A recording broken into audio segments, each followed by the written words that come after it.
Deuxième lettre à Timothée, chapitre 2. Toi donc, mon fils, fortifie-toi dans la grâce qui est en Jésus-Christ. Et les choses que tu as entendues de moi, en présence de plusieurs témoins, confie-les à des hommes fidèles, qui soient capables aussi d'enseigner les autres. Toi donc, endure les souffrances comme un bon soldat de Jésus-Christ. Aucun homme faisant la guerre ne s'embarrasse des affaires de la vie, afin de plaire à celui qui l'a enrôlé. Et si quelqu'un combat dans la lice, il n'est couronné que s'il a combattu suivant les règles. Il faut que le laboureur travaille avant de recueillir les fruits. Considère ce que je dis, et que le Seigneur te donne l'intelligence en toutes choses. Souviens-toi de Jésus-Christ, ressuscité des morts, issu de la race de David, selon mon évangile, pour qui je souffre jusqu'à être lié comme un malfaiteur. Mais la parole de Dieu n'est point liée. C'est pourquoi je supporte tout à cause des élus, afin qu'ils obtiennent aussi le salut qui est en Jésus-Christ, avec la gloire éternelle. Cette parole est certaine. En effet, si nous mourrons avec lui, nous vivrons aussi avec lui. Si nous souffrons avec lui, nous régnerons aussi avec lui. Si nous le renions, il nous reniera aussi. Si nous sommes infidèles, il demeure fidèle. Il ne peut se renier lui-même.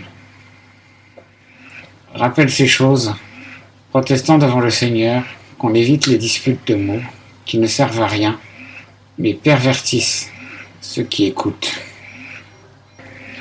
Efforce-toi de te montrer éprouvé devant Dieu, comme un ouvrier irréprochable, dispensant avec droiture la parole de la vérité.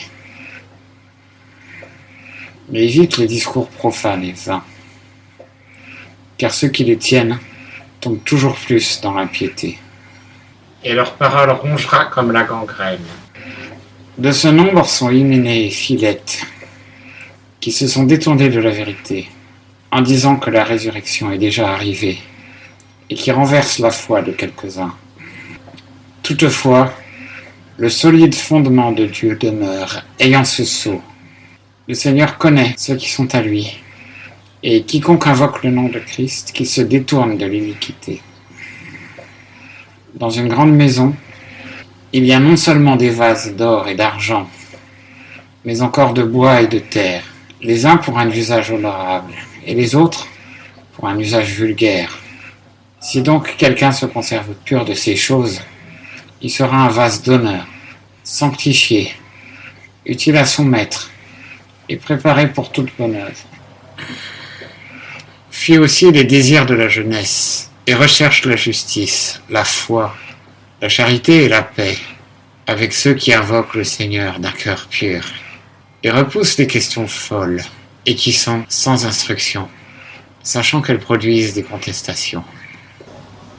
Or, il ne faut pas que le serviteur du Seigneur aime à contester, mais il doit être doux envers tous, propre à enseigner, patient, redressant avec douceur les adversaires, attendant que Dieu leur donne la repentance et leur fasse connaître la vérité, et qu'ils sortent de l'ivresse des pièges du diable, qui les tient captifs et soumis à sa volonté.